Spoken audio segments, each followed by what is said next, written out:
ஒரு முறை காமராஜர் ஐயாவை பார்க்க மூத்த வழக்கறிஞர்கள், அரசு வழக்கறிஞர்கள் ஒரு 10, 15 பேர் காமராஜர் ஐயாவை பார்க்க வர்றாங்க.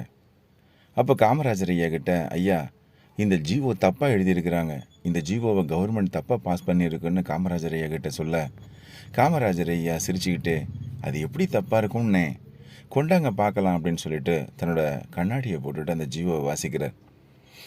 ஒரு நிமிடம் வாசித்த காமராஜர் ஐயா குலுங்கி குலுங்கி சிரிக்கிறார். அதில் சீனியர் வக்கீல், அவர் பேர் ஓஎன் நடராஜன், என்ன ஓஎன், உங்களுக்கு கூட இதில் இருக்க அர்த்தம் புரியலையான்னே அப்படின்னு கேட்க, அந்த நடராஜன் அவர்கள் திருன்னு முழிக்கிறார். அப்போ காமராஜர் ஐயா, இந்த வரியில் உள்ள இந்த வார்த்தைகளை முன்னாடி சேர்த்தா என்ன பொருள், பின்னாடி சேர்த்தா என்ன பொருள்னு தெரிஞ்சுக்கணும்னே, அரசாங்கத்திலேருந்து பாஸ் பண்ணுற ஜிஓவை தப்பாக பாஸ் பண்ணுறதுக்கு வாய்ப்பே இல்லைன்னே.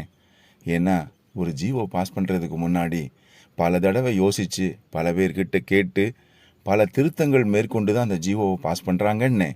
அதனால் அரசாங்க ஜிஓவில் தப்பு இருக்க வாய்ப்பில்லை ஓஎன் அப்படின்னு சொல்கிறார்.